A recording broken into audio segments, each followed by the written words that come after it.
Hi, this is Mike Bonfrisco. I'm an estate planning lawyer, financial advisor, and accountant. In my South Jersey office, I help middle-class families protect and preserve assets and make sure that they have peace of mind about how things are going to happen in their retirement and after they pass away.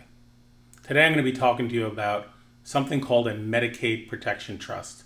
It's a really powerful tool, and I use it to protect families and give them the peace of mind that if they should get sick in their later years, that their assets are not going to get lost to a nursing home expense or taken by the government. Let me try to explain how it works. So when I'm doing an estate plan for a family, I'm going to sit down with them and I'm going to try to find out what they need and what is motivating them to come into my office. And sometimes the right estate plan is a will.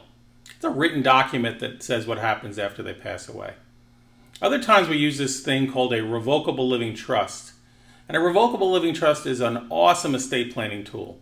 It also helps you after you pass away. It also helps you while you're living. But the revocable living trust and the will, they don't do anything to protect you in case you go into a nursing home. It's a shame.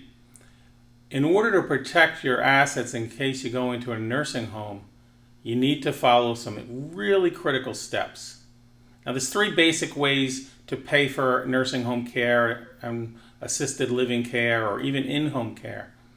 The first is to take the money out of your pocket and use that. You know it can cost over $100,000 a year for long-term care. Well, that would deplete anyone's assets pretty quickly. So that's not really a great option. Other folks have what's called a long-term care insurance policy. So it's insurance. It works exactly how you think. You pay premiums for many years, and then later on when you need it, it's there for you. There's two problems, though, with long-term care insurance policies.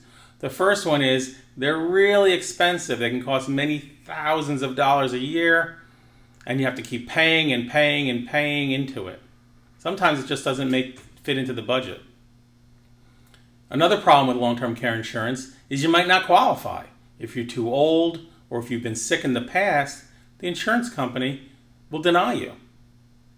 So what does the rest of us do? How do the rest of us deal with this worry that we're going to find ourselves in an assisted living or nursing home or in-home care when we get older? How can we put our head on the pillow at night and know that our assets are protected? Families have been asking about this to me more and more and more lately. With the coronavirus and everything that's come along with it, people are more nervous and they want to know how to protect their assets. So here's how it works. A Medicaid Protection Trust is not like a will, and it's a bit different than a revocable living trust. And what you do is you take your assets and you put it in this special trust that a lawyer like myself creates for you. Now the big difference here is that the trustee of the Medicaid Protection Trust, the person in charge, call that person the trustee. The person in charge of your Medicaid Protection Trust is not going to be you. It's not going to be your spouse. Instead, it's going to be some other person, usually a close family member, usually a child or a few children of yours, and they would be the trustee of your trust. So let's say, for example, you put your home in a Medicaid Protection Trust. Later on, if you get sick, your home would never be an asset that the government would look at when deciding if you qualify for Medicaid. If Medicaid were to pay your care, they first would want to make sure you depleted all of your assets. But by using the Medicaid Protection Trust, you have legally and safely shielded certain assets from being looked at by the government. Now, the government designed these rules and they told lawyers like me exactly how to do it. They said, create this Medicaid Protection Trust. You can put these assets in the Medicaid Protection Trust, and you can have this third party, like the child or other close family member, be the trustee. Later on, if that person gets sick or is disabled and needs long-term care, they can then apply for Medicaid. Medicaid will look at what assets the person has.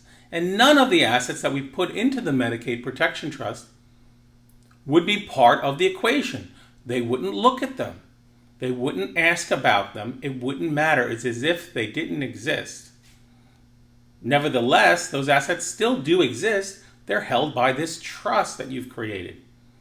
This is the kind of estate planning that we can do to help give a client peace of mind.